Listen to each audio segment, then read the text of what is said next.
मौसम के हवाले से आपको खबर दें, समुद्री हवाएं खामोश, कराची पर आग बरसाने वाली गर्मी मुसल्लत, शहर तंदूर बन गया। हीट वेव ने खतरे की घंटी बजा दी। 7 मई तक शहर कायद में गर्मी और हब्स का होगा double attack. Feels like temperature 41 degree तक पहुंचने का खदशा। शहरियों के लिए दोपहर बाहर निकलना खतरनाक करार दे दिया गया। शहरी एहतियात बरतें, बिला ज़रूरत घरों से ना निकलें, ठंडे मशरूबात का इस्तेमाल यकीनी बनाएं, माहिरीन का मशवरा। मज़ीद तफसीलात जानते हैं अक्सा शेख से। जी अक्सा, बताइए मौसम की क्या सूरत हाल है? जी बिल्कुल, पीटीए ने सिंध की जानिब से भी सूबे के बेशतर अजला में शदीद गर्मी और हीट वेव अलर्ट जो है वो जारी कर दिया है, जबकि सिंध के वस्ते और बलाई अजला में 11 मई तक हीट वेव की सूरत हाल बरकरार रहने का इम्कान जाहिर किया गया है। इसी के साथ जो सिंध के इलाके हैं वहाँ पे 49 डिग्री तक जो है वो दर्जा हरारत जा सकता है, जबकि महकमा मौसमियात के मुताबिक कराची में मौसम गर्म और दर्जा हरारत 35 से 48 डिग्री सेंटीग्रेड के दरमियान रहने का इम्कान है। इसी के साथ जो पीटीए में के डिप्टी डायरेक्टर हैं, उन्होंने जितने भी इदारे हैं उन सबको जो है हिदायत जारी कर दी गई है। सूबे के अस्पतालों में भी हीट स्ट्रोक वार्ड्स भी कायम कर दिए गए हैं और पीटीए में की हिदायत पर डिस्ट्रिक्ट एडमिनिस्ट्रेशन और दीगर इदारे हीट वेव रिलीफ कैंप भी लगा दिए गए हैं। खास तौर पर बच्चे, खवातीन और बुजुर्ग शहरी हीट वेव के दौरान खुसूसी एहतियाती तदबीर इख्तियार करें। इसी के साथ शहरी गैर ज़रूरी तौर पर धूप से निकलने से गुरेज करें। जबकि अगर हम बात करें किसान की, तो किसान फसल की कटाई और मवेशियों की हिफाजत के लिए मौसमी सूरत हाल को मद्देनजर रख सकते हैं। यानी आज से 11 मई के दौरान जो है हीट वेव अलर्ट जारी हुआ है, उसी के वजह से जो कराची है उसमें भी उसके असरात जो है वो नजर आएंगे। गर्मी की शिद्दत में मज़ीद इजाफा होगा और उसके साथ यानी 11 मई के बाद 13 मई तक किसी तरीके से जो है वो सूरत हाल रहेगी, क्योंकि अभी हम देख रहे हैं कि समंदरी हवाएं आज के दिन बहाल हैं, लेकिन आने वाले दिनों में जो है 1 से 2 रोज के दौरान समंदरी हवाएं भी बिल्कुल बंद हो जाएंगी, जिसकी वजह से हब्स की कैफियत जो है वो महसूस होना शुरू हो जाएगी। जी अक्सा, बताएगा इस मौसम में शहरियों के लिए क्या इंतजाम किए गए हैं? हाँ देखिए, शहरियों के लिए जो इंतजाम किए गए हैं, अगर हम बात करें तमाम जितने भी डिप्टी कमिश्नर्स और मुतालिका इदारे हैं, उन्होंने हीट वेव SOPs पर अमल दरामद करना जो है शुरू कर दिया। हम देख रहे हैं कि कराची के अंदर मुतादिद सड़कें ऐसी हैं कि जहाँ पर हीट कैंप्स लगे हुए हैं, हीट स्ट्रोक कैंप्स लगे हुए हैं, क्योंकि जो राहगीर, जो मुसाफिर जा रहे हैं, उनको रास्ते में ठंडा पानी या ठंडे मशरूबात का जो है वो दिया जाए, उन्हें वो फराम किया जाए, ताकि जो बॉडी है वो हाइड्रेट रहे। उसी की बात जो है शहरियों को गैर ज़रूरी तौर पर धूप से भी निकलने से मना किया गया है और जितना हो सके वो पानी पिए, लाइट कपड़े पहने। तो ये सारी हिदायत जो है माहिरीन की जानिब से दी जा रही है। लेकिन अगर हम बात करें मुतालिका इदारे और जो दूसरे तबकात हैं, अगर अस्पताल हो गए या फिर कोई ऐसे लोग हैं जो अपनी मदद आपके तहत जो है लोगों की खिदमत करते हैं, तो वो भी NGOs हो गए, वो भी इस कदम में जो है पेश हाजिर है। उन्होंने भी हीट स्ट्रोक कैंप्स लगाए हुए हैं। वहाँ पे अगर बात करें मेडिसिन की, तो उन्होंने जो तिब्बी मेडिसिन होती हैं वो सारी फराम रखी हुई हैं कि इन केस अगर कोई इंसिडेंट हो जाता है, गर्मी की वजह से कोई इस तरीके की परेशानी आती है, तो फौरन उस चीज़ का भी मुआयना कर सकें। और जहाँ तक है ठंडे पानी की, तो ठंडे पानी की भी हीट स्ट्रोक कैंप के अंदर तादाद पर उन्होंने कूलर्स रखे हुए हैं, टंकियाँ रखी हुई हैं। इसी तरीके से जहाँ पे हीट स्ट्रोक कैंप्स नहीं लगे हुए, तो वहाँ पे सड़कों पे लोगों ने अपनी मदद आपके तहत ही 10 से 15 स्पेस से जो है गैप से कूलर लगाए गए हैं, ताकि जो शहरी या मुसाफिर गुजर रहे हैं वो अपनी बॉडी को हाइड्रेट कर सकें और वो पानी उनको रास्ते में भी मिल सके। ठीक है अक्सा, आपका शुक्रिया। सिविक सेंटर से मुत्तसिल करीम प्लाजा के एक फ्लैट में लगने वाली आग पर फायर ब्रिगेड ने मुकम्मल तौर पर काबू पा लिया है, जबकि कूलिंग का अमल भी मुकम्मल कर लिया गया है। फायर ब्रिगेड हुकाम के मुताबिक आग फ्लैट की गैलरी में मौजूद AC के आउटर यूनिट में लगी है, जो बादशाह कमरों तक फैल गई। मज़ीद तफसीलात जानते हैं उसामा मलिक से। उसामा, बताइएगा। बिल्कुल, देखिए सिविक सेंटर से मुत्तसिल जो इमारत है करीम प्लाजा, उसमें अचानक जो है वो आग भड़क उठी थी। फिर फायर ब्रिगेड की गाड़ियां पहुंची और अब आग पर काबू पा लिया गया है। कूलिंग का अमल जो है वो इस वक्त जारी है। ये वो करीम प्लाजा का 4th फ्लोर है, जहां के एक फ्लैट में जो है वो अचानक आग भड़क उठी थी। फिर रेस्क्यू टीमें यहाँ पर पहुँची हैं, पुलिस भी आ गई थी, असिस्टेंट कमिश्नर भी पहुँच गए थे। ये पूरा करीम प्लाजा जो है वो ऊपर इसके फ्लैट्स हैं, रिहायशी फ्लैट्स, जबकि नीचे जो है वो कारोबारी ज़िंदगी है, फ़ोटो स्ट्रीट्स की दुकान है, मुख्तलिफ जो अशिया हैं उनकी जो है वो शॉप्स है। बराबर में जो है वो सिविक सेंटर है और इसके एक जानिब जो है वो सुई सतरन गैस कंपनी की जो मेन कंपनी है वो यहाँ पर मौजूद है। हमारे साथ सिविक सेंटर के जो इंचार्ज हैं वो मौजूद हैं। जुल्फ़िकार भाई, बताइएगा किस तरीके से ये आग लगी थी और कब आपको इत्तला मिली है? भाई, अब से थोड़ी देर पहले हमें ये इत्तला मिली है आग की, तो हमारा स्टेशन बिल्कुल बराबर में ही है, तो फौरी तौर पे गाड़ी आउट की, तो हमने फौरी तौर पे, ये आउटर में आग थी, आउटर से अंदर कमरे में गई है, बस गैलरी के अंदर, तो अल्हम्दुलिल्लाह हमने इसको फौरी तौर पे कंट्रोल कर लिया और अब जो अंदर जो कचरा जो उनका सामान था उसमें थोड़ी बहुत कूलिंग का अमल जारी है। आग मुकम्मल तौर पे बुझ गई है, कोई जानी नुकसान नहीं हुआ। माली नुकसान का अंदाज़ा क्योंकि सिर्फ एक ही रूम में और एक ही उसमें आग थी तो उसको वहीं पे रोक दिया गया और किसी पूरे घर को भी बचा लिया गया। बेडरूम वगैरह में लगी है, बेड वगैरह जल गया, सोफ़ा वगैरह? बेड वगैरह नहीं जला, बस वो गैलरी के अंदर जो सामान था ना इनका उसमें आग थी, तो उसको आउटर से आई थी चूँकि इनर के अंदर, तो उसके नीचे जो चीज़ें थी उसमें आग लगी तो उसको कंट्रोल कर लिया, ख़त्म हो गई आग। अब मामूली से कूलिंग का काम में वो जानी नुकसान नहीं हुआ। अच्छा ये बताइएगा, ये जो करीम प्लाजा है इसके अंदर आग बुझाने के हालात वगैरह मौजूद हैं? क्योंकि इतनी अहम इमारत है, सामने एक्सपो सेंटर है, बराबर में सुई गैस की कंपनी है, बराबर में जो है वो सिविक सेंटर है, इसके अंदर हालात वगैरह मौजूद हैं? जी, करीम सेंटर के जो है ये रेजिडेंशियल एरिया है, इसको हमने चेक किया है तो इनके पास फायर एक्सटिंग्विशर तो हैं, लेकिन उसके अलावा जो है ना मज़ीद आग बुझाने के मज़ीद हालात नहीं है, जिसको अब हम दोबारा प्रॉपर चेक करके इसको नोटिस देंगे ताकि तमाम हालात को मुकम्मल करें और अपनी हिफाजत के लिए बेहतर से बेहतर जो है वो उसको तरतीब देते हैं। बिल्कुल हमारे साथ देखें जुल्फ़िकार भाई मौजूद थे, जो है वो सिविक सेंटर के इंचार्ज हैं फायर ब्रिगेड के। इस वक्त जो है वो आग पर मुकम्मल तौर पे काबू पा लिया गया। इनका कहना था कि आउटर में जो है वो आग लगी थी और उस पर जो है वो खुशकिस्मती के बाद कोई जानी नुकसान नहीं हुआ। असिस्टेंट कमिश्नर भी पहुंचे थे, अब मुकम्मल काबू पा लिया गया है। जी, सिंध हुकूमत का अफसरान को अगले ग्रेड में तरक्की देने का फैसला। सूबाई सिलेक्शन बोर्ड 2 का अहम इजलास कल तलब। चीफ सेक्रेटरी सिंध इजलास की सदारत करेंगे। ग्रेड 18 के अफसरान की ग्रेड 19 में तरक्कियों पर गौर। 8 महकमों के अफसरान की तरक्कियों की मंजूरी मुतवक्के। मजीद तफसीलात आज़ाद नोड़ियों से जानते हैं। आज़ाद, बताइएगा इस हवाले से।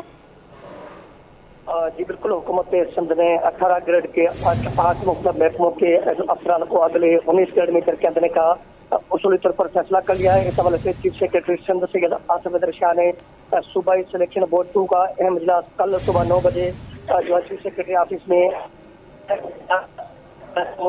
मेंबरान उन्होंने तरक्की मनसूबाबंदी बोर्ड से नजम member senior member Sheikh Khalid Haider Shah Ghulam Ali Ibrahim मुतल्लिक़ महकमों के सेक्रेटरी शिरकत करेंगे। इजलास में 18 को 19 की मंजूरी दी जाएगी। महकमों के अफसरान को क्या दी जाएगी उन महकमों में महकमा ज़राअत, महकमा सकाफत, सयाहत व नवाकत, महकमा इंक्वायरी एंड करप्शन के अफसरान को दी जाएगी। महकमा सेहत, महकमा मवेशी माहिगिरी, महकमा स्कूल तालीम, महकमा जामिया का इजलास में तरक्कियाँ दी जाएगी। इस हवाले से बाकायदा तौर पर इजलास का शेड्यूल जारी कर दिया गया, जिसके सूबाई सिलेक्शन बोर्ड 2 का इजलास कल सुबह 9 बजे सेक्रेटरी ऑफिस में होगा। जी आज़ाद नोड़ी अपडेट कर रहे थे, आपका शुक्रिया। नासरिन, कराची सेंट्रल जेल में तरक्याती मंसूबों पर अहम इजलास। DIG जेल मलिक असलम की ज़ेरे सदारत इजलास मुनक्किद। जेल में जारी तरक्याती कामों की पेशरफ्त का जायजा। मुख्तलिफ बैरक्स की तामीराती सरगर्मियों पर गौर किया गया। मज़ीद तफसीलात मुबशिर हुसैन से जानते हैं। मुबशिर, आगाह कीजिएगा। जी, जैसे कि कराची सेंट्रल जेल में तरक्याती मनसूबों पर अहम इजलास मुनक्किद हुआ है। इजलास DIG जेल मलिक असलम की सरबराही में मुनक्किद किया गया। इस मौके पर work and services central jail के अफसरान और इंचार्ज ने शिरकत की। सेंट्रल जेल में जारी तरक्याती कामों में पेशरफ्त का तफसीली जायजा लिया गया। DIG जेल के मुताबिक इजलास में मुख्तलिफ तरक्याती मनसूबे और बैरक्स की तामीराती सरगर्मियों पर गौर किया गया। तरक्याती कामों में मजीद तेजी लाने पर भी मतअमले को जो है वो अहकाम जारी किए गए। साथ ही जेल हुकाम का कहना है कि तमाम तरक्याती मनसूबों को मुकर्ररा मुद्दत तक मुकम्मल करने पर जोर दिया गया है। DIG जेल मलिक असलम का कहना था कि मुतल्लिका जेल इंतजामिया मजीद जेल का जो काम है उसको तेजी से मुकम्मल करे और मियारी जो है वो बनाए ताकि जो जेल में कैदी मौजूद हैं उनको सहूलियात फराहम की जा सके। जी, मुबशिर हुसैन अपडेट कर रहे थे। मुबशिर, आपका शुक्रिया। कराची बार एसोसिएशन के सालाना इंतखाबात मुअत्तल। सिंध बार कौंसिल ने इंतखाबात मुलतवी करने का ऐलान कर दिया है। कराची बार इलेक्शन के गैर मुअय्यना मुद्दत के लिए मौखर किए गए थे। शिकायत की इंक्वायरी तक इंतखाबात रोक दिए गए हैं। सिंध बार कौंसिल का अहम एलामिया भी जारी कर दिया गया है। कराची बार एसोसिएशन के सालाना इंतखाबात मुअत्तल हो गए हैं। सिंध बार काउंसिल ने इंतखाबात मुलतवी करने का ऐलान कर दिया है। इस हवाले से मज़ीद तफसीलात जानते हैं जवाद आसिफ से। जी जवाद, अपडेट कीजिए इससे मुतालिक। बार एसोसिएशन के सालाना इंतखाबात पोलिंग का आगाज़ 9 बजे हुआ था, ताहम 1 घंटे बाद ही जो है वकला की जानिब से इल्ज़ाम आयद किया गया है कि यहाँ पर जो है वो पहले से बैलेट पेपर्स अब बरामद हुए हैं और पोलिंग रोक दी गई है। इस वक्त मेरे साथ मौजूद हैं जो रुकन मैनेजिंग कमेटी की उम्मीदवार थी एडवोकेट हुसैन बानो, से बात करते हैं। बानो साहिबा, बताइएगा क्या मामला हुआ है, क्या हुआ है ज़िला वेस्ट में? सर, ज़िला वेस्ट में नहीं हुआ, तमाम जितने भी डिस्ट्रिक्ट हैं उसमें 400 बैलेट पेपर पहले से फिल थे सर। और मैं अल्लाह का शुक्र अदा करती हूँ और अपने उन तमाम कैंडिडेट्स को मुबारकबाद देती हूँ जिसके नंबर पर टिक नहीं लगा था, मुझ समेत मैं उन सबको मुबारकबाद पेश करती हूँ सर। और मैं स्ट्रॉन्गली कंडेम करती हूँ इस बात को और मैं इस चीज़ के ख़िलाफ़ हूँ और हम एहतजाज करेंगे इसके ख़िलाफ़। हम इस फ़ैसले को सिंबार का जो भी उन्होंने सिस्टम किया था इसको रद्द करते हैं, इस धांधली के ख़िलाफ़ बात करते हैं और आइंदा जो है हम अपना लाएअमल बनाएंगे और अपने तरीके से अपने वोट कंडक्ट कराएंगे। पोलिंग तो रोक दी गई है, क्या दोबारा शुरू हो गया, मुलतवी हो गया इलेक्शन? सर, पोलिंग दोबारा शुरू होने नहीं देंगे हम। रिग्ड इलेक्शन है और पहले से प्री प्लान्ड इलेक्शन है, रात को ठप्पे लगे हैं सर, और जिन जिन को जितवाना था उनके नामों पे ठप्पे लगे हुए हैं, तो हम मज़ीद जो है पोलिंग होने नहीं देंगे। देखा आपने, इनका यही कहना था कि प्री प्लान इलेक्शंस थे, पहले से नामों पर ठप्पे लगे हुए थे। उन्होंने यही कहा कि जब तक साफ शफाफ तरीके से इंतखाबात का प्रोसेस मरहला मुकम्मल नहीं होता वो इलेक्शन जो है वो नहीं होने देंगे। इन्होंने ये भी कहा है कि जो है 400 बैलेट पेपर जो है वो मुख्तलिफ ज़िलों की अदालतों से अब बरामद हुए हैं। जी, शदीद गर्मी, लोड शेडिंग और कारोबारी पाबंदियों ने ताजिरों की मुश्किलात में इजाफा कर दिया है। कोऑपरेटिव मार्केट एसोसिएशन के जनरल सेक्रेटरी असलम खान का कहना है कि शदीद गर्मी के बायस शहरी दिन के औकात में बाजारों का रुख नहीं करते। रात 9 बजे तक कारोबार महदूद करना ताजिरों के लिए नुकसानदेह साबित हो रहा है। मजीद तफसीलात काविश मेमन से जानते हैं। काविश, बताइएगा। देखें, किफ़ायत चारी मुहिम के तहत सिंध हुकूमत ने कराची के ताजरों के साथ मिलकर मार्केटों के औकात कार तय किए थे, यानी कि रात 9 बजे तक शहर की तमाम मार्केटें बंद करने के अहकाम दिए गए थे। अभी तक उस पर अमल दरामद हो रहा है, लेकिन अब ताजरों के कंसर्न सामने आ रहे हैं कि शहर में शदीद गर्मी है और आगे ईद सीज़न भी है, तो इस हवाले से लॉकडाउन को ख़त्म करने का मुतालबा किया जा रहा है। इसी हवाले से मेरे साथ बात करने के लिए असलम खान मौजूद है। असलम भाई, बताइएगा क्या वजह, आप क्यों मार्केटों की जो औकात कार हैं वो कह रहे हैं कि इस पर अब अमल दरामद मुमकिन नहीं है? पहले आपने कमिश्नर के साथ हमारी मीटिंग हुई तो उन्होंने हमसे कहा कि किफ़ायतशारी करनी है, लोड शेडिंग भी नहीं होगी, सारे मामला सही चलेंगे। आप देखिए कि लॉकडाउन के बाद लोड शेडिंग का दौरानिया बढ़ा दिया गया। जो 2 मरतबा लोड शेडिंग होती थी वो दिन में 4 मरतबा लोड शेडिंग हो रही है। और इस वक्त में इतना सख्त गर्म मौसम चल रहा है और मई जून के महीने आ रहे हैं, मई का महीना चल भी रहा है और आप देख भी रहे हैं कि कस्टमर इस वक्त जो है शाम को 6 बजे के बाद मार्केट की तरफ रुख करता है। जब कस्टमर 6 बजे मार्केट की तरफ रुख करता है तो 9 बजे जो है लॉकडाउन की वजह से हम अपनी दुकानें बंद कर देते हैं, मार्केट के गेट बंद कर देते हैं, मार्केट की लाइटें बंद कर देते हैं। इम्प्लीमेंट हो ताकि जो है कमिश्नर साहब को कोई शिकायत ना हो और हमारे पे कोई एलिगेशन ना हो। तो जब हम इसकी सारी पाबंदी हमने की तो मुझे बताइए कि आपने के इलेक्ट्रिक की तरफ से क्या पाबंदी कराई? आपने कोई पाबंदी नहीं कराई। के इलेक्ट्रिक जो है लाइट भी लोड शेडिंग भी करता रहा और सारे मामला उसके चलते रहे, जबकि आपके पास पेट्रोल का भी वाफ़ी मकदार मौजूद है, आपके पास सारे ज़राए, आपके पास पेट्रोल भी आ रहा है, आपके पास कोई पाबंदी भी नहीं है। फिर उसके बाद आप पेट्रोल के रेट भी आप 400 रुपये पे ले गए। अब 400 रुपये पे पेट्रोल जाने के बाद पब्लिक की मईशी हालत तो बहुत ख़राब हो गई। अब आप चाहते हैं कि ये जो कारोबार की मईशियत जो पहिया चल रहा है वो भी ना चले, तो खुदारा रहम कीजिए। मेरी जो है वज़ीर आला सिंध से और हुकूमत पाकिस्तान से मुतालबा है कि लॉकडाउन को फिर फ़ौर ख़त्म किया जाए। और लॉकडाउन को ख़त्म होने से देखिए ना, एक हमारा सीज़न, हमारा जो मुसलमानों का बहुत बड़ा त्यौहार ईद, हमारे बकरा ईद आ रही है। अब इसमें जो है लोगों को कुर्बानी भी करनी है, लोगों को नया कपड़ा भी पहनना है, तो ये सारी चीज़ों को मद्देनज़र रखा जाए। और इतनी शदीद गर्मी में आप चाहते हैं कि दोपहर में आके कस्टमर मार्केट का रुख करे, तो ये मुमकिन ही नहीं है। क्या ताजरों का मुतालबा है कि सिंध हुकूमत ने मार्केटों की बंदिश के जो औकात तय किए थे उसको फिलफौर ख़त्म किया जाए? जी, मार्का हक की तारीखी फतह पर तकरीबात का सिलसिला जारी। मरकज़ी मुस्लिम लीग के तहत ऑल पार्टीज़ का कॉन्फ्रेंस का इनेकाद किया गया। JUI, JUP, MQM, रुकन सिंध असम्बली समेत दीगर शरीक हुए। नदीम ऐवान का कहना था कि पाकिस्तानी अफवाज ने दुश्मन की जारियत पर मुंह तोड़ जवाब दिया और दुश्मन के छक्के छुड़ा दिए। पाक फिजाइया के शाहीनों ने भारतीय तैयारों को गिराकर इनकी टेक्नोलॉजी का सारा गरूर खाक में मिला दिया। मज़ीद तफसीलात जानते हैं नुमाइंदा मुबशर हुसैन से। जी मुबशर, आगाह कीजिए। जी, जैसे कि मरकज़ी मुस्लिम लीग की जानिब से मकामी होटल में जो है वो ऑल पार्टनर्स कॉन्फ्रेंस का इनेकाद किया गया है मौरगा हक की मुनासबत से। इसी हवाले से जानेंगे कराची के सदर हैं जी मवान सबसत, बताइएगा कॉन्फ्रेंस के हवाले से। अल्हम्दुलिल्लाह जी, मार्का हक बुनियानुल मरसूस को 1 साल मुकम्मल होने पे मरकज़ी मुस्लिम लीग ने स्लोगन दिया था कि मुत्तहिद कौम फ़ातेह पाकिस्तान। और मुत्तहिद कौम का आज हमने जो ऑल पार्टीज़ कॉन्फ्रेंस करवाई, इसमें कराची की तमाम बड़ी सियासी मजहबी जमातें, शख्सियात और फिर इसी तरह ताजर तंजीमें, वकला तंजीमें, उनके नुमाइंदे यहाँ पर मौजूद थे और सब ने मुश्तरका तौर पे ये बात की है कि इस पाकिस्तान के लिए हमारा सब कुछ कुर्बान है, हम पाक अफवाज के साथ खड़े हैं। और जब भी दुश्मन ने ललकारा है, यहाँ सिर्फ फौजें जंग नहीं लड़ती, पूरी कौम लड़ती है, हम सारे अपनी अफवाज के साथ थे और हमेशा पाकिस्तान के लिए हम इसी तरह खड़े रहेंगे। 2025 जो है वो पाकिस्तान की अस्करी फतह का साल था और 2026 अल्हम्दुलिल्लाह पाकिस्तान की सफारती कामयाबी का साल करार पाया।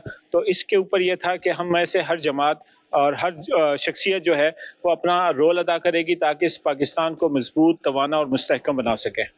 जैसे कि मौके हक की मुनासबत से तकरीब का इनेकाद किया गया है, इनका कहना है कि फतह याब होने के बाद जो है वो उसी की मुनासबत से तकरीब का इनेकाद किया गया है, जिसमें तमाम सियासी समाजी जो शख्सियात हैं, जो जमातें, उन्होंने शिरकत की। जी, कराची के Jinnah post graduate medical centre में डिज़ास्टर मैनेजमेंट से मुतालिक अहम वर्कशॉप सूबाई वज़ीर Nasir Hussain Shah, mayor Karachi Murtaza Wahab, rescue division 22 और मुख्तलिफ इदारों के नुमाइंदे शरीक हुए। वर्कशॉप के दौरान हंगामी सूरत हाल, कुदरती आफात से निमटने और शहरियों को हिफाजती इक़दाम से आगाह करने पर जोर दिया गया। रेस्क्यू डिवीज़न 22 की इमरजेंसी ऑफिसर रेहाना का कहना था कि इस तरह के सेमिनार्स वक्त की अहम ज़रूरत हैं। जानते हैं मज़ीद नुमाइंदा दुआ शकील पराचा से। जी, दुआ आगाह कीजिएगा। जी बिल्कुल, मैं इस वक्त जना जो है हॉस्पिटल में मौजूद हूँ, जहाँ पर आज जो है डिज़ास्टर ड्रिल का एहतमाम किया गया है, जिसके अंदर रेस्क्यू 112 की टीम ने भी जो है शिरकत की और मेरे साथ इस वक्त इमरजेंसी ऑफिसर रेहाना भी मौजूद है। इनसे जान लेते हैं कि आज का जो इवेंट था वो किस तरह से आप उसको लेती हैं, इस तरह के सेमिनार्स होना क्यों ज़रूरी है आजकल हर यूनिवर्सिटी, कॉलेज और हॉस्पिटल्स में? बढ़ते हुए आकियात के मद्देनज़र इस तरह की ट्रेनिंग्स होनी चाहिए और आज की ट्रेनिंग देखिए फायर सेफ्टी बहुत इंपॉर्टेंट है, जो कि आपकी इंसानी जान, आपके माली इमलाक को और आपको तो माहौल की तहफ़्फ़ुज़ के लिए इंतहाई ज़रूरत है। और इसके अंदर देखें कि बेसिक फायर सेफ्टी के बारे में लोगों को पता नहीं होता कि अगर छोटे लेवल की आग लगी है वो एमरजेंसी में कन्वर्ट ना हो, डिज़ास्टर में कन्वर्ट ना हो, तो आपने इसको कैसे बुझाना है। फायर एक्सटिंग्विशर मौजूद है तो आप इसका इस्तेमाल करें, अगर नहीं है तो आपके पास कौन सी अवेलेबल रिसोर्सेज है आप उसका इस्तेमाल कर सकते हैं। अगर आग फैल चुकी तो आपने कैसे महफूज तरीके से बिल्डिंग से बाहर निकलना है, रेस्क्यू 112 को कॉल करनी है और आपने कौन सा रास्ता अख्तियार करना है। यानी कि आपने हमेशा फायर एग्जिट रूट का इस्तेमाल करना होता है, यानी कि आपने एमरजेंसी रास्तों से निकलना होता है, वो आपके इमरजेंसी रास्ते हमेशा साफ़ और खुले होने चाहिए। लिफ्ट का इस्तेमाल आपको नहीं करना होता। और ये है कि आप जो भी है इस तरह की चीज़ें जो है, फायर अलार्म हो गया, आपका स्मोक डिटेक्टर हो गया, फायर एक्सटिंग्विशर इंस्टॉल होने चाहिए। ना सिर्फ इंस्टॉल होने चाहिए बल्कि इनकी जांच पड़ताल भी होनी चाहिए। जहाँ आपकी लूज़ वायरिंग है, ख़राब वायरिंग का प्लीज़ आप उनको चेंज करें और जो गैस के सिलेंडर है उनको आप देख के इस्तेमाल करें। तो ये छोटी छोटी एहतियाती तदाबीर है, अगर आप इसको देखते हैं तो वो एमरजेंसी डिज़ास्टर में कन्वर्ट ही नहीं होगी। जी बिल्कुल, इनकी गुफ्तगू आपने सुनी। इनका यही कहना था कि जो है हादसे से बचने के लिए सबसे ज़्यादा ज़रूरी है कि उसके लिए आगाही होना बहुत ज़रूरी है। जिस तरह आज जो है जना हॉस्पिटल के अंदर सेमिनार रखे गए हैं, ड्रिल डिज़ास्टर्स जो है डिज़ास्टर्स ड्रिल रखे गए हैं, इसी तरह हर यूनिवर्सिटी, कॉलेज, हर जगह पे इस तरह के सेमिनार्स होने चाहिए ताकि लोगों को जो है वो हादसे से बचने के लिए उनके पास आगाही लाजमी हो। जी, पाकिस्तान क्रिकेट बोर्ड के मैच रेफरी अमीरुद्दीन अंसारी के एजाज़ में तकरीब। अमीरुद्दीन अंसारी कहते हैं, मेरे लिए बड़े एजाज़ की बात है Karachi press club sports committee ने ये प्रोग्राम मुनाकिद किया। कराची प्रेस क्लब में मुनाकिदा तकरीब में sports journalist association of Sindh के मेंबरान भी मौजूद थे। मज़ीद तफसीलात मोहम्मद हमाद से जानते हैं, हमाद आगाह कीजिएगा। कराची प्रेस क्लब में पाकिस्तान क्रिकेट बोर्ड के मैच रेफरी जिन्होंने 500 से ज़ायद जो है डोमेस्टिक मैचेस में रेफरी के फ़राइज़ अंजाम दिए हैं, अमीरुद्दीन अंसारी के एजाज़ में एक तकरीब मुनक़्क़िद की गई है और इस तकरीब में तमाम जो स्पोर्ट्स जर्नलिस्ट हैं जो मुख्तलिफ़ अखबारात और चैनल की नुमाइंदगी करते हैं और स्पोर्ट्स के हवाले से ख़बरें शाया करते हैं, वो भी यहाँ पर मौजूद हैं। अमीर साहब से हम बात कर लेते हैं। अमीर साहब, सबसे पहले तो बहुत बहुत मुबारक हो, 500 से ज़ायद मैचेस की जो है वो रेफरी के फ़राइज़ अंजाम देना हर डोमेस्टिक मैच पर कड़ी नज़र होती है आपकी। कैसे देख रहे हैं इस तकरीब को जो आपके लिए आज रखी गई? बिस्मिल्लाह हमारे भाई, इससे मेरे ख्याल से मेरी लाइफ टाइम अचीवमेंट हो रही है आज। Karachi press club being Karachi heights, इतनी as a player, as a match referee और फिज़िकल डिसेबिलिटी क्रिकेट के हवाले से आज जो मुझे मिल रहा है, मैं समझता हूँ कि मुझे आज सब कुछ मेरा रिवॉर्ड वापस हो गया मेरे लिए। मेरी बहुत बाइसेस है और मैं बहुत खुश हूँ। अच्छा, पाकिस्तान डिसेबल क्रिकेट को मकाम दिलाने में भी आपका बहुत बड़ा हाथ है, आप खुद सेक्रेटरी हैं, तो कैसे देखते हैं इस प्राइज़ को? आप जो है आपने जो पाकिस्तान क्रिकेट बोर्ड के साथ बड़ी खिदमत जो है उनको दी हैं, आप क्या समझते हैं जितने भी हमारे इस तरह के नाम हैं जो कि डोमेस्टिक में जो इतने मैचेस कर चुके हैं, उसके लिए पाकिस्तान क्रिकेट बोर्ड को भी जो इस तरह की कोई तकरीब मुनक्किद करनी चाहिए? ये बिल्कुल करनी चाहिए। हमारे में एक बात और बता दूँ कि ये मैच रेफरी वाली जो असाइनमेंट है ना, ये आप एट द 11th आवर जब आप जाते हैं किसी मैच में भी, उस वक्त आप पीसीबी के नुमाइंदे होते हैं और उसकी जो फीलिंग है ना और उसकी जो पावर है या जो उसकी रिस्पेक्ट है वो आउटस्टैंडिंग है। तो वो आपको इतना एनर्जी देती है कि आप नेशनल लेवल पे जब काम करते हैं तो वो बहुत ही कोई उसका मतलब मैं बयान नहीं कर पाऊँगा कभी भी ना कि क्या है, बट कुछ ऐसी प्रायोरिटी जिसके लिए मैंने इतने अर्से 22 साल मैंने काम किया, जूनियर लेवल पे भी किया, सीनियर लेवल पे थोड़ा बहुत काम किया, तो बहुत मज़ा आया। और ये कोई मतलब इसकी तो अगर कहें ना कि कोई क्या पैसे मिले क्या नहीं मिला, कोई PSL की बात करता है, कोई एलिट पैनल की बातें करता है, बट किसी भी जगह पर जाकर मैच करना ना ये बहुत बाईस से फ़ख्र है। और ये सिलसिला जो इस तरीके से आप लोगों ने शुरू किया है Karachi press club sports committee ने, मुझसे पहले बड़े बड़े लीजेंड्स गुजरे हैं जिन्होंने बहुत खिदमत दी है, उनको भी आना चाहिए। और फिर मैं आपके तवज्जो से ये भी कहूँगा कि हमारे फॉर्मर क्रिकेटर्स जितने भी हैं वो बजाय कोच बनने के मैच रेफरी बने। बहुत एग्जीक्यूटिव जॉब होती है ये और बहुत शानदार है। अमीर साहब हमारे साथ मौजूद थे जिनके एजाज़ में आज एक तकरीब मुनक्किद की गई है। पाकिस्तान क्रिकेट बोर्ड के ये मैच रेफरी रहे, 500 से ज़ायद जो है डोमेस्टिक मैचेस में मैच रेफरी के फ़राइज़ अंजाम देना कोई छोटी बात नहीं होती। और यकीनी तौर पे जो क्रिकेट बोर्ड से जुड़े हुए लोग हैं या जो डोमेस्टिक मैचेस कवर करते हैं वो इनको देख के जो है बहुत कुछ ना कुछ सीखते हैं। तो मुस्तकबिल में भी जो है बहुत सारे मैचेस हैं जिस पर इनकी नज़र है और बड़ी खुशी की बात है कि फ़र्स्ट क्लास प्लेयर भी रहे हैं और फिर मैच रेफरी के भी फ़राइज़ अंजाम दे रहे हैं। तो आज कराची प्रेस क्लब की स्पोर्ट्स कमेटी की जानिब से ये जो है इनके एजाज़ में तकरीब मुनक्किद की गई है, जिसमें जो है साबिक कप्तान मोइन खान, टेस्ट क्रिकेटर तौसीफ़ अहमद भी जो है इस तकरीब में शिरकत कर रहे हैं। और यकीनन जो साफ़ी हैं स्पोर्ट्स के उन्होंने भी इसमें शिरकत की है इनके इस एजाज़ में। तो यकीनी तौर पे देखा जाए इस तरह के बहुत सारे लोग हैं जो कि पाकिस्तान क्रिकेट बोर्ड की जो है वो खिदमत करते हुए आ रहे हैं और पाकिस्तान के लिए काम कर रहे हैं। चौकंडी आर्ट गैलरी में मारूफ आर्टिस्ट शुएब महमूद की नई नुमाइश सेम एज दैट टू सज गई, जिसमें फनकार अपने मुनफरिद असलूब के जरिए इख्तियार, रवायत जैसे मौज़ूआत को नहायत गहराई से पेश किया गया है। रिपोर्ट कर रहे हैं राहिल बेग।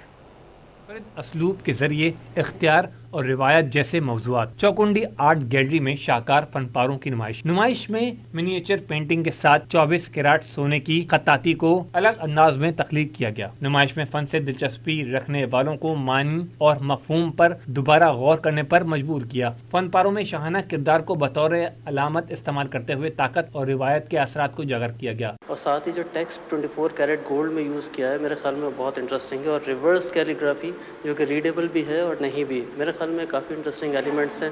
बहुत दिलचस्प शो है, लोगों को आना चाहिए और देखना चाहिए। NCA के ग्रेजुएट्स के काम में दिखती है, वो उनके काम में भी है। कलर्स हैं, फिगर्स बहुत खूबसूरती से बनाए हुए हैं, टेक्स्ट है और I think it stands out like always. मैं इनकी पिछली एग्जीबिशन में भी आया था, देखी थी, और इस वक्त का जो इन्होंने काम किया वो बहुत ही vibrant forms, new forms use किए, बहुत कलरफुल काम है इनका। नुमाइश न सिर्फ बसरी तौर पर मुतासर कुन बल्कि फिक्री तौर पर भी नाजरीन को चैलेंज किया कि वो अपनी रिवायत को नए जाविये से देखें। नुमाइश 16 मई तक जारी रहेगी। कैमरामैन जांगशेर के साथ राहिल बेग, सिटी 21।